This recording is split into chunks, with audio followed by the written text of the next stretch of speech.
en el ciclo que arranca la última semana de enero en México. El doctor Juan Camilo Restrepo, ex jefe negociador del gobierno con el ELN, columnista de la revista Cambio y un hombre con todas las calidades para hablar de este asunto. Doctor Restrepo, buenos días. Muy buenos días, un saludo a todos ustedes. ¿Cómo oyó la explicación del ministro del Interior, Alfonso Prada, sobre eso que ocurrió ayer con el ELN, doctor Restrepo? Bueno, me parece que es una salida, quizás la única que había para salir del enredo en que se metió el propio gobierno con el trino presidencial del 31 de diciembre.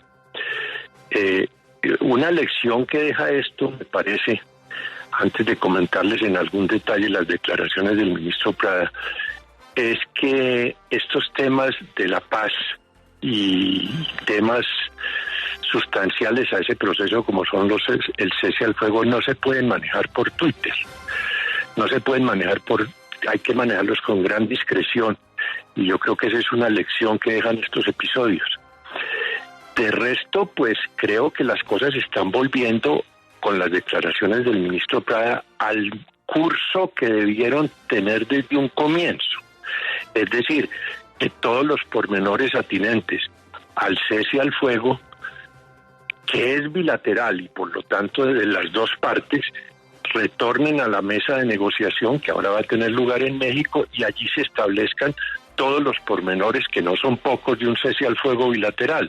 Un cese al fuego bilateral es algo supremamente complejo, delicado, tiene muchas variables y por lo tanto requiere de protocolos y de acuerdos que solo cuando se han definido por las dos partes se deben hacer públicos en comunicado conjunto del ELN y el gobierno.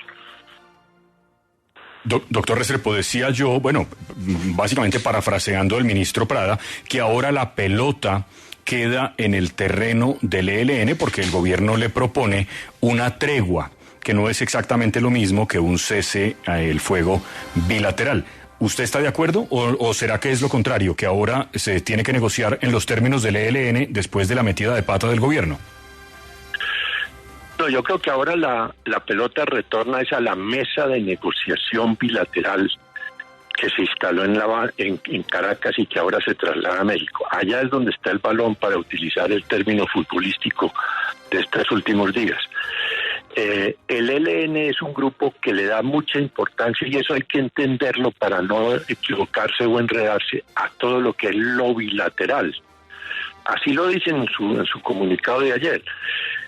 Para ellos, ellos terminarán aceptando un cese al fuego, el ELN, claro que sí, pero ellos conciben ese y los otros temas del proceso de paz como el resultado de acuerdos bilaterales.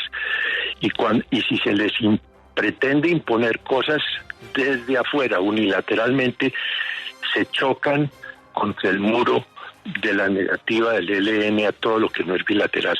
De manera que yo creo que el balón está ahora en la mesa de negociaciones que se traslada al México. Doctor Restrepo, usted ya tuvo la experiencia de estar al frente de la mesa con el ELN. Cuando fue su turno, ¿cuál fue ese obstáculo que se presentó con el ELN que no se pudo superar y que usted está viendo se va a enfrentar este nuevo gobierno de forma muy pronta? Bueno, con mucho gusto yo les voy a relatar cuál fue nuestra experiencia en el Ecuador en el año 2017-2018, pero advirtiendo que ese es un recuerdo histórico, porque cada gobierno tiene su estilo y su manera de manejar estos temas de la paz.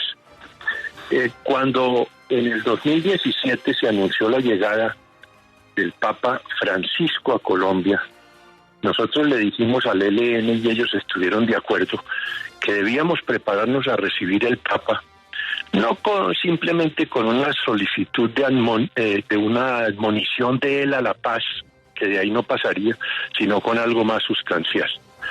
Entonces, en esas conversaciones llegamos al tema de que la mejor manera de recibir al Papa era con un cese al fuego bilateral.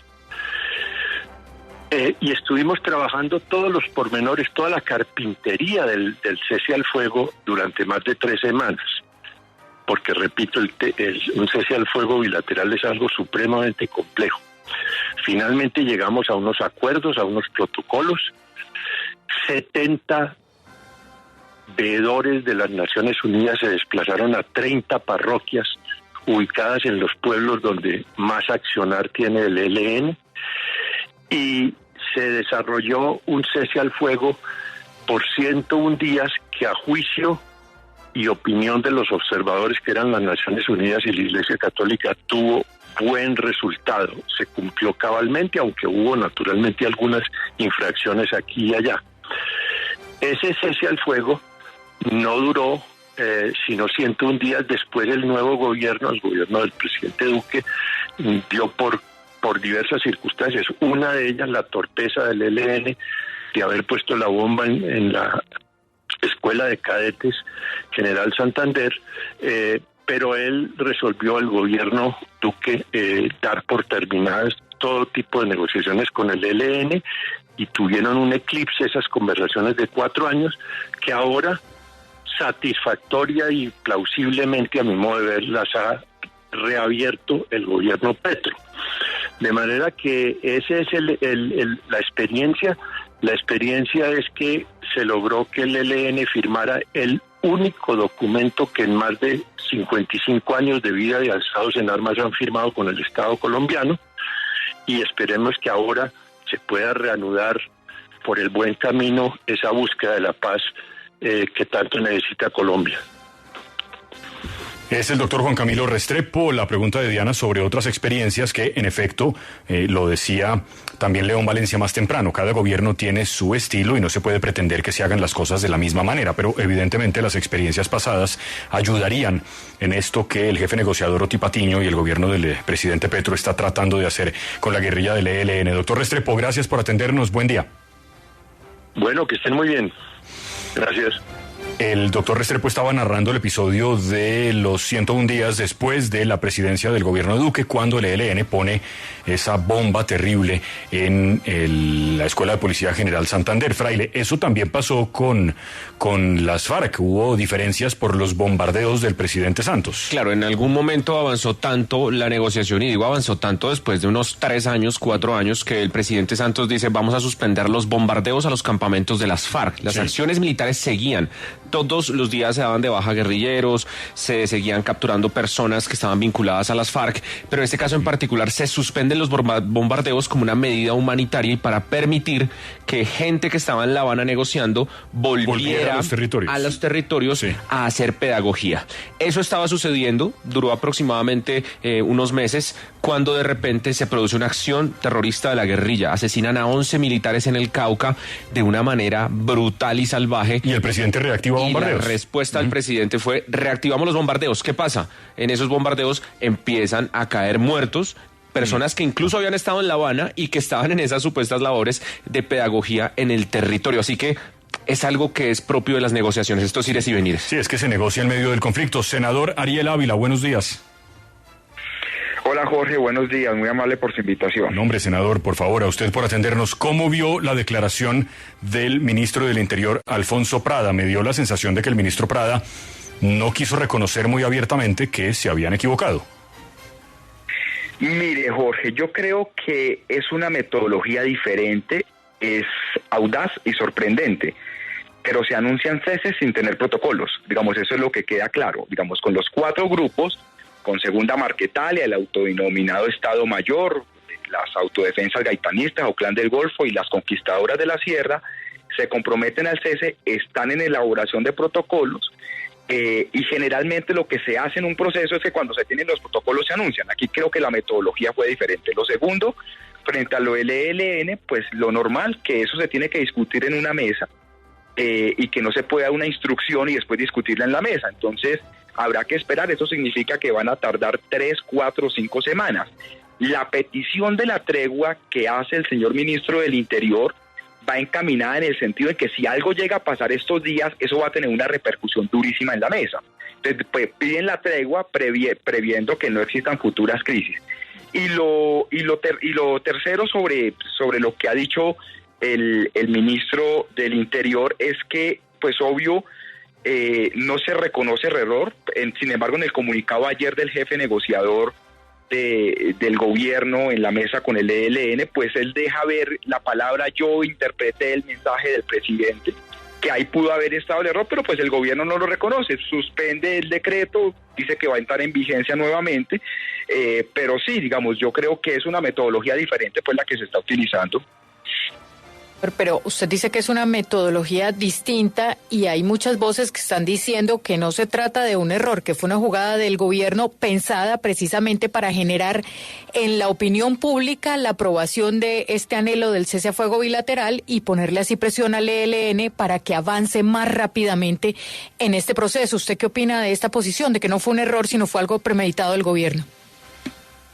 Digamos, en todo caso, el Twitter del presidente buscaba crear un hecho político, que fue creado, apoyado por la mayoría de la sociedad y apoyado por la comunidad internacional.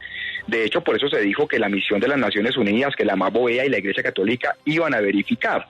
Y ese hecho político se creó. Después, pues, pasó esto de lo del ELN, pues, que es un error político grande, que deslegitima un poco el proceso, aunque no hay crisis en la mesa. Lo cierto es que yo digo que la metodología es diferente porque se anuncia antes de tener protocolos, pero pues el hecho político fue creado, eso sí es indudable. Pero el hecho político que en este punto de las cosas está beneficiando al gobierno o al ELN. No, yo sí creo que esto le salió mal al gobierno, indudablemente esto es digamos, no solo por la crítica social, sino por el tema de que se vinculó comunidad internacional, se vinculó las Naciones Unidas, es decir, esto no se debe hacer. Digamos, yo sí, aquí creo que la invitación es básicamente a que todas las decisiones se tomen bilateralmente y se comuniquen bilateralmente. Ese es el orden de las cosas, pues porque aquí hay empeñados de la Unión Europea, de las Naciones Unidas, de la Organización de Estados Iberoamericanos, entonces hay que seguir esas formalidades. Así uno quisiera echar siempre la pelota hacia adelante y presionar a que se dé más, yo sí creo que hay que seguir unas formalidades. Pero no, esto no es bueno para el gobierno, la parte del ELN. El hecho político se creó, pero esto no salió bien. Eso sí, ¿para qué se dicen mentiras?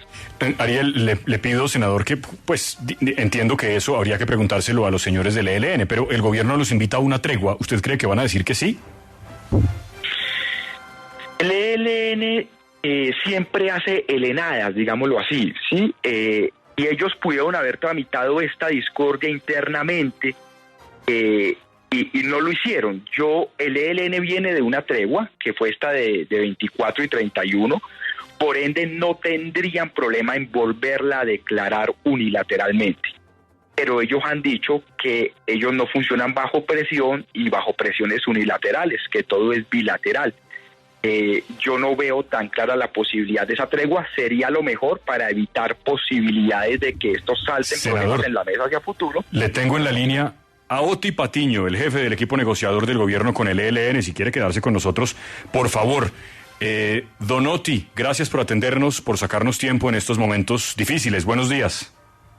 Buenos días, Jorge, ¿cómo está?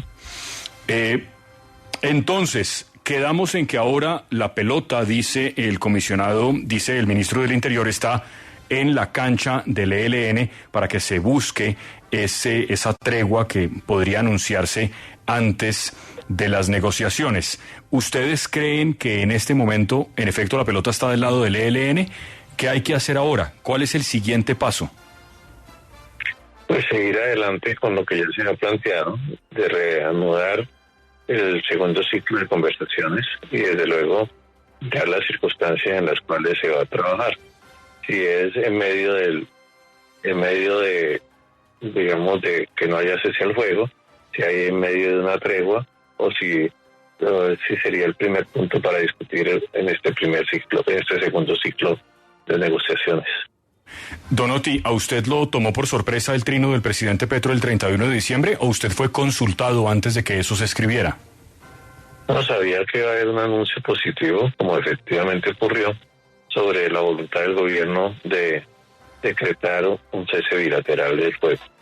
Pero el anuncio positivo se podía dar con los 4 grupos que dijeron que sí, pero ¿sabía usted que iba a anunciar un cese bilateral con los 5 grupos? Creo que fue la respuesta del gobierno frente al a la declaratoria del cese al fuego unilateral que planteó el ELN cuando se le invitó al proceso de los alivios humanitarios. ¿Cuándo va a comenzar el segundo ciclo? ¿Es cierto que México ha pedido que se dé un tiempo, es decir, que no comience todavía? Sí, estamos en eso. De todas maneras, el ELN es muy cuidadoso con los elementos de seguridad para su delegación, y entonces y también pues el gobierno mexicano tendrá sus tiempos para asegurar que ese proceso garantice la seguridad de las personas de la delegación del ELN. Es decir, don Oti, que no hay fecha todavía, ¿no? Pues hay una propuesta de fecha y ojalá sea en el mejor tiempo posible. Digamos, la fecha tentativa es el 23 de enero y estamos en discusión con el gobierno mexicano a ver si se hace en esa fecha o si es necesario correrla un poquito. Don Oti, ¿qué oposición tiene el gobierno frente a la propuesta de Rodrigo Londoño de ponerse a disposición para que trabajar él junto al ELN y el gobierno avanzar en este proceso de paz? ¿Le suena al gobierno tener a Rodrigo Londoño en este avance de conversaciones de la paz total? Pues yo creo que todo apoyo, digamos, a la paz total es positivo. Don Oti, ¿les sorprendió ayer el comunicado del ELN cuando dicen ellos que ellos no han acordado nada y que eso se podrá discutir más adelante en la mesa? Me gustó lo que dijeron, en el sentido en que ellos están dispuestos a discutir el proceso de cese al fuego bilateral en la mesa de negociaciones. Los analistas que hemos tenido hoy reaccionando a lo que pasó más temprano con el pronunciamiento del ministro Prada han coincidido en que esto le salió mal al gobierno. ¿Usted qué cree? No, yo creo que es un avance muy positivo de que 4 de las 5 organizaciones a las cuales se planteó el cese lo hayan aceptado y frente al ELN me parece normal porque ellos han planteado que siempre, digamos, lo que se discuta es dentro de la mesa de negociación. Claro, ¿qué han dicho los países garantes? Porque se involucró a la comunidad internacional en un cese al fuego que no se había discutido con una de las contrapartes, que en este caso era el creo ELN. que están tranquilos, ellos han conocido cómo ha sido el proceso, igual que los que hemos participado en el proceso, y nos parece, y yo creo que los países garantes van a estar muy tranquilos frente a lo que ha venido ocurriendo. Perdóneme, don Oti, pero ¿cómo va a decir el gobierno que es positivo frente al ELN cuando el ELN, cuando se está esperando que haya un pronunciamiento de avalar este cese, dice, no señor, esto ni siquiera se ha sentado y esa no es la manera de negociar con nosotros, todo lo que se negocia con nosotros es bilateral? ¿En qué sentido va a ser entonces positivo esto para el gobierno? Es positivo en el sentido en que ellos no han dado un portazo, sino que dicen que van a estudiar y a mirar el tema del cese bilateral. ¿Ha podido conversar con alguno de los integrantes de la mesa del ELN desde el día de ayer, desde que se conoció el comunicado por parte de ellos? No he hablado con ellos. Esperamos hablar con ellos apenas se reanuden las conversaciones. Están reportando, don Oti, que hay enfrentamientos entre el ELN y las autodefensas gaitanistas en la zona rural de Buenaventura y que hay una comunidad del Bajo Calima que permanece confinada. ¿Sabía usted algo de esto? Es parte de la búsqueda de que en esas regiones, como en otras regiones, se logre generar un alivio humanitario para esas comunidades, que es lo principal en la búsqueda de la paz total. Don Oti, el ministro Prada invitó al ELN a que consideraran la posibilidad de una tregua. ¿Ustedes esperan que la anuncien antes de que comience la mesa de diálogo en México? Sería lo deseable, claro. Eso disminuiría las acciones militares que se están haciendo básicamente y tranquilizaría a las comunidades donde el ELN hace presencia. Don Oti, ¿usted cree que realmente al ELN sí le interesa llegar a un acuerdo de cese bilateral ya de forma tan inmediata? Yo creo que puede interesarle, dado, digamos, la nueva situación que presenta con la cesación del fuego, el cese bilateral por parte de las otras organizaciones. Creo que lo que menos le conviene al ELN es mantenerse sin generar un cese bilateral.